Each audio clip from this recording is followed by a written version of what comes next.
सिर्फ 69 रुपीज में Lucknowi biryani. City bus stand के सामने बी ग्रैंड फैमिली रेस्टोरेंट में सिर्फ 69 रुपीज में मिलेगी बारिश के इस मौसम में एक कप सही कॉम्बो। वेदर मस्त, बिरयानी जबरदस्त। रेटिंग्स भी 5 आउट ऑफ 5 मिले हैं और ऑफर सिर्फ लिमिटेड डेज के लिए है, मिस मत करना।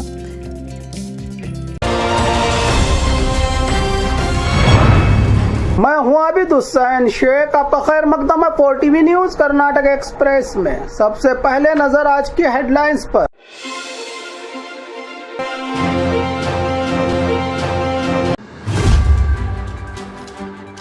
माँ बाप के लिए जिंदगी गुजारने के भत्ते की लिमिट को बढ़ाने की सिफारिश।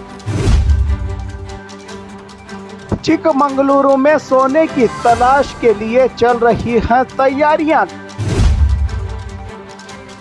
मद्दूर में हालात सामान्य। सिद्धरामैया को पाकिस्तान भेजने के बयान पर भड़के संतोष लाड। सरकार का नया फैसला, पहले इलाज बाद में हॉस्पिटल का बिल। हुबली रेलवे स्टेशन में हादसे के वक्त यात्रियों की जान बचाने की ट्रेनिंग। बीजेपी नेता सिटी रवि पर एफआईआर दर्ज। संगीतकार इलियाराज ने मूकांबिका देवी को चढ़ाया हीरों का ताज। बिजली विभाग की बड़ी लापरवाही, मासूम बच्चे का कटा हाथ। गैर साइंटिफिकली पत्थर की माइनिंग से गांव वाले डर और खौफ के माहौल में। अब खबरें विस्तार से। माँ बाप के लिए जिंदगी गुजारने के भत्ते की लिमिट को बढ़ाने की सिफारिश। हाईकोर्ट ने माँ बाप के हक में बड़ा मशवरा देते हुए कहा है कि बच्चों की तरफ से दिए जाने वाले ज़्यादा से ज़्यादा जिंदगी गुजारने वाले भत्ते की लिमिट बढ़ाई जाए। फिलहाल 2007 के माँ बाप वाले भलाई के कानून के तहत लिमिट 10,000 रुपये है, लेकिन अदालत ने कहा कि 2007 और 2025 के खर्च और महंगाई में बड़ा फर्क आया है, इसलिए मौजूदा हालात में महंगाई को देखते हुए इसमें बढ़ोतरी जरूरी है। जस्टिस एम नागप्रसन्ना की बेंच ने यह रिमार्क देते हुए केंद्र सरकार को कानून में अमेंडमेंट करने की सिफारिश की है ताकि बूढ़े माँ बाप को बुढ़ापे में बेहतर सहारा मिल सके। चिकमंगलुरु में सोने की तलाश के लिए चल रही हैं तैयारियां। कर्नाटक के चिकमंगलुरु जिले के तरीकेरी इलाके में करीब 10,000 हेक्टेयर जमीन पर सोने के भंडार के होने की जानकारी मिली है। इसी वजह से सरकार ने यहां ड्रिलिंग और खुदाई की इजाज़त देने पर विचार शुरू कर दिया है। रिपोर्ट के मुताबिक इस इलाके में से लगभग 5,600 हेक्टेयर जंगल आता है। यहां तेंदुए और भालू जैसे जंगली जानवर रहते हैं। एक्सपर्ट्स का कहना है कि भारी मशीनों और खुदाई से जंगल के जीवन पर असर पड़ सकता है। कंपनी का दावा है कि खुदाई के दौरान पोल्यूशन कम करने और खुदाई के बाद गड्ढों को सही तरीके से बंद करने की व्यवस्था की जाएगी। कोलार के बाद अब कॉफ़ी की धरती चिकमंगलुरु में भी सोने की खोज शुरू हो सकती है। मद्दूर में हालात सामान्य। 3 दिन के तनाव और गड़बड़ी के बाद अब मंडिया जिले के मद्दूर गांव में हालात धीरे धीरे सामान्य हो रहे हैं। बाजार और आवाजाही पहले जैसी शुरू हो गई है। शहर में कल सामूहिक गणेश विसर्जन में 21 मूर्तियों का विसर्जन किया गया, जिसके बाद माहौल शांत हुआ। हालांकि कुछ मूर्तियों का विसर्जन अभी बाकी है। सुरक्षा को देखते हुए पुलिस ने संवेदनशील इलाकों में कड़ा पुलिस बंदोबस्त तैनात किया है। हालात सामान्य दिख रहे हैं, लेकिन एहतियात के तौर पर पुलिस हाई अलर्ट पर है। आज इलाके के विधायक बसवराज और यत्नाल भी मद्दूर का दौरा कर सकते हैं। जनता को शांति बनाए रखने की अपील की गई है सरकार और पुलिस विभाग की ओर से। सिद्धरामैया को पाकिस्तान भेजने के बयान पर भड़के संतोष लाड। एक प्रोग्राम के दौरान राज्य के सीएम सिद्धरामैया को पाकिस्तान भेजने की बात कही गई थी भाजपा के नेताओं की ओर से, जिस पर सियासी माहौल गर्म हो गया है। राज्य में कांग्रेस लीडर संतोष लाड ने इस बयान पर सख्त नाराजगी जताते हुए कहा कि ऐसे गैर जिम्मेदाराना बयानात से समाज में नफरत फैलती है। इन्होंने याद दिलाया कि इससे पहले भी कई बीजेपी के बड़े लीडर अडवाणी, वाजपेयी और खुद नरेंद्र मोदी पाकिस्तान जा चुके हैं, तो फिर सिद्धरामैया को निशाना क्यों बनाया जा रहा है। कांग्रेस का कहना है कि पार्टी सभी धर्म का सम्मान करती है और किसी एक धर्म या तबके को खुश करने के लिए पॉलिटिक्स नहीं करती। संतोष लाड ने सवाल उठाया कि आखिर देश में तरक्की, विकास, रोजगार और शिक्षा जैसे मसाइल पर बहस क्यों नहीं हो रही है। सिर्फ पाकिस्तान और मुसलमानों के नाम पर सियासत क्यों हो रही है। ऐसे ही नफरती नेताओं की तरफ से कई संगठन के लड़के बर्बाद हो चुके हैं, कहा संतोष लाड ने।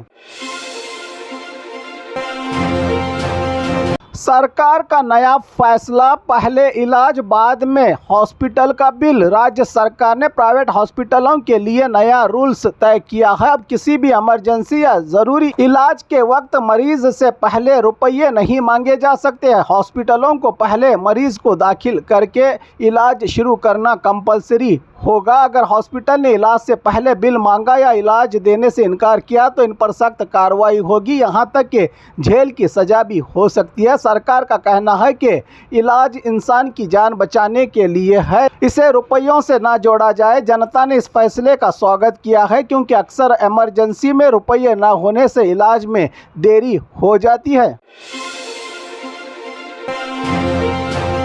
हुबली रेलवे स्टेशन में हादसे के वक्त यात्रियों की जान बचाने की ट्रेनिंग। हुबली रेलवे स्टेशन एड में आज रेलवे डिवीजन और एनडीआरएफ की 11वीं बटालियन की जानिब से रेलवे हादसे की एक फर्जी मॉक ड्रिल करवाई गई। इस दौरान हादसे का सायरन बजते ही रेस्क्यू टीमें और 3 एम्बुलेंस मौके पर पहुंच गई। बोगियों को काटकर मुसाफिरों को बाहर निकालने, शुरुआती इलाज देने और रेलवे हॉस्पिटल में शिफ्ट करने का प्रैक्टिकली प्रदर्शन किया गया। इस मिशन का मकसद हादसे और हंगामी हालात में फौरन कार्रवाई करके यात्रियों की जान बचाने की तैयारियों को दिखाना था।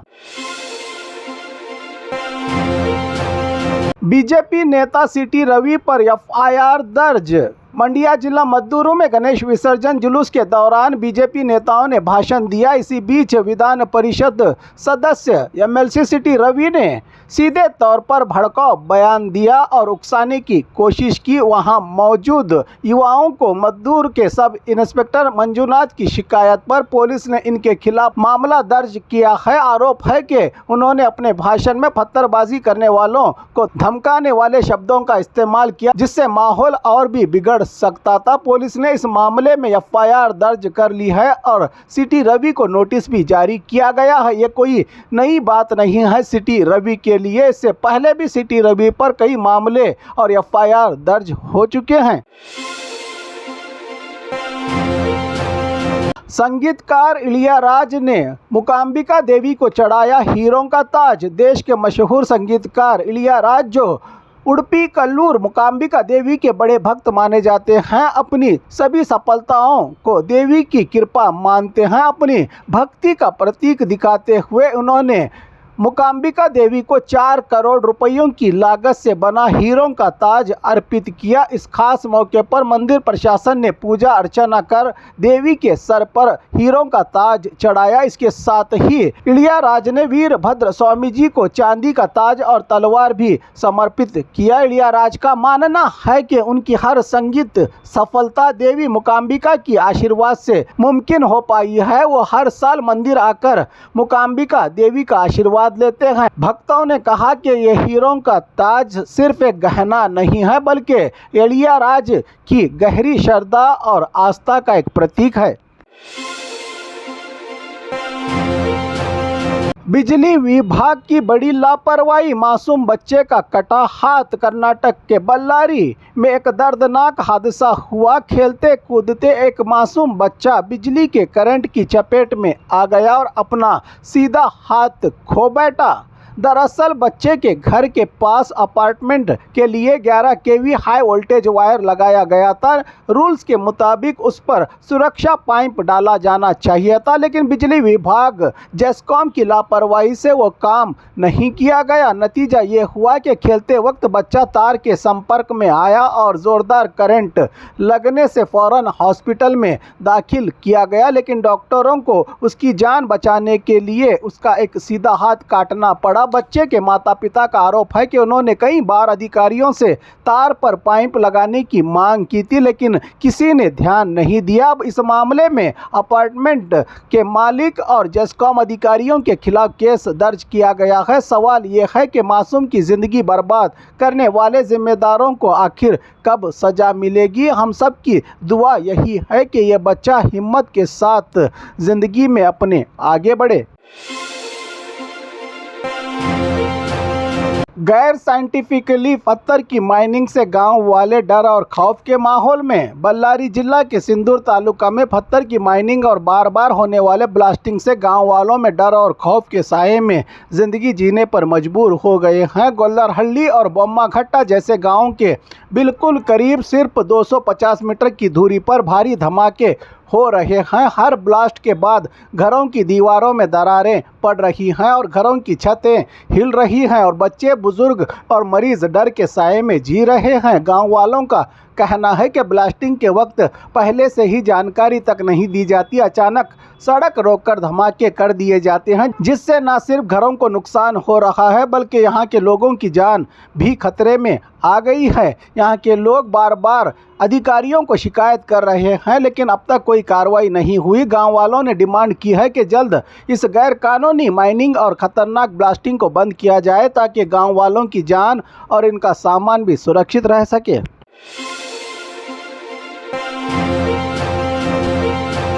और खबरों के लिए देखते रहिए 4TV न्यूज़ कर्नाटक एक्सप्रेस।